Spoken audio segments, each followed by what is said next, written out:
Summertime in the islands, and we driving down the road. Let's take care of our environment, cause we only got one globe. Summertime in the islands, and we driving down the road. Let's take care of our environment, cause we only got one globe. Yeah, swag. What's up, guys? Good morning. Once again, Free Spirit Show. Today a little different kind of topic. We're gonna look at some books, right? So I know a lot of you guys probably aren't into reading. We're gonna change all that. We're gonna fix that right now. We got Steve Jobs by Walter Isaacson right here. One of the best books I've read this year, without any doubt. The main thing I got out of this book was that you shouldn't settle for less. When you're creating something, you should really make sure that every single detail of it is as perfect as you want it to be before you release it to the world. You know, like everyone at Apple was going crazy at him because, you know, he would make sure that even like the tiny screws that are on the inside of the computer had to be like perfectly designed, like you know, with aluminium, like all these like expensive details and stuff like on the inside of the computer that nobody would actually be able to see once they bought it. But he was like, it doesn't matter, I need to know that it's perfect on the inside as well as the outside, visually, aesthetically. So that's kind of the whole thing. You see the Apple minimalism style, everything is like simplify, simplify, simplify. So they said that simplicity is the greatest sophistication. That was at one of Apple's first like business mantras, and I guess you can still see that if you walk into an Apple store right now. You can tell, bam, it's the Apple store. Why? Because everything is white. You have it designed very aesthetically in a like big square. The whole shop is just a square, open. There's no walls, it's just a big space. He would rub people up the wrong way all the time, Steve Jobs. You know, he was kind of an asshole as well. But you have to stand for what you believe in. And this book just confirms that you need to be 100% sure about your own ideas. And if you're not, then the idea isn't good enough. There was one really great example where they were starting to build the Apple shops, right? Actual physical stores that just sold Apple products. And everybody was saying it's not going to work. I think it was Forbes magazine said it's going to be a huge failure and everything. And obviously look at it now. Now Apple stores are per square foot the largest generators of revenue in the entire world.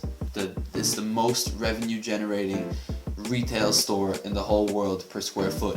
So it's just, what does that say? That says don't listen to when people are hating on you. Just, you know, I mean, I don't know if Forbes were hating, they were definitely making an informed opinion, but people's opinion doesn't matter if you know what you're doing. When they were trying to build the stores, Jobs infuriated everybody because he was adamant they had to use this special Italian marble from a little town in Italy that he visited. So this was going to drive the cost so far up. People just wanted to use like those wood floors that you just get at like IKEA or whatever, and he was like, no, we're gonna use this Italian marble, fly it all over. Like, it's just ridiculous. But he really cared about every aspect, and I think that's something we can all take away, is to give such attention to detail to every little tiny facet of what we do. Actually, one time when I was in Japan, this really impressed me about Takura. If I'm gonna go training, I'm just gonna grab my shirt and like stuff it in my backpack. But he would like fold it, put it in the bag. When he gets to the training spot, take it out, unfold it with a lot of care.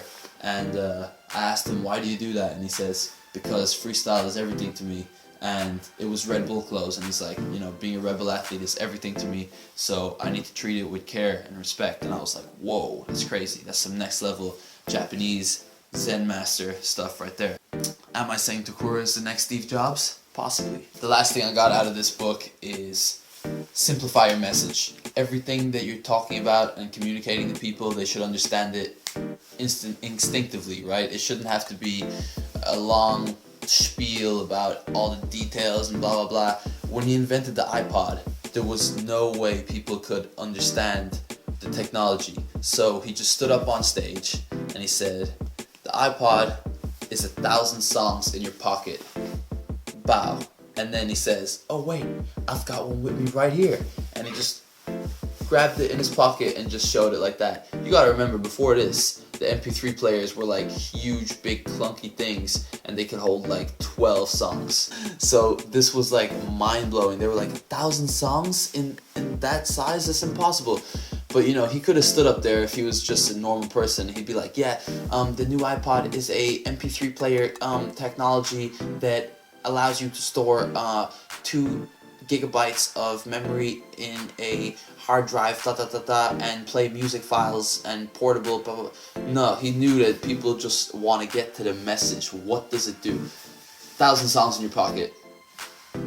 No more explaining necessary. He's a master of presentation, and he's done this over and over and over and over again with all his products. So that's another thing. He's a great communicator. And yeah, it's just a very interesting story from start to finish, really. He was like strict raw vegan. Sometimes he went in and out of phases, but certain times he'd be in a restaurant, if the waiter brought over some bread, he'd be like, that's it, I'm getting out of here, I'm leaving. Like, he was just total weirdo. You should be polarizing like Steve Jobs. People should be either totally for you or against you completely. If you stay down the middle, you're too safe. Books for Success. Subscribe. Comment below any good books you guys read recently. Let me know, because I'm always on the lookout for some new stuffs. And yeah, go check this out. Get the ebook, get the physical book. Really good for anyone who's a creative thinker, or if you want to start your own business, or if you want to create your own product, create your own brand. This is where to go. Peace. Let's do it. Free spirit, man.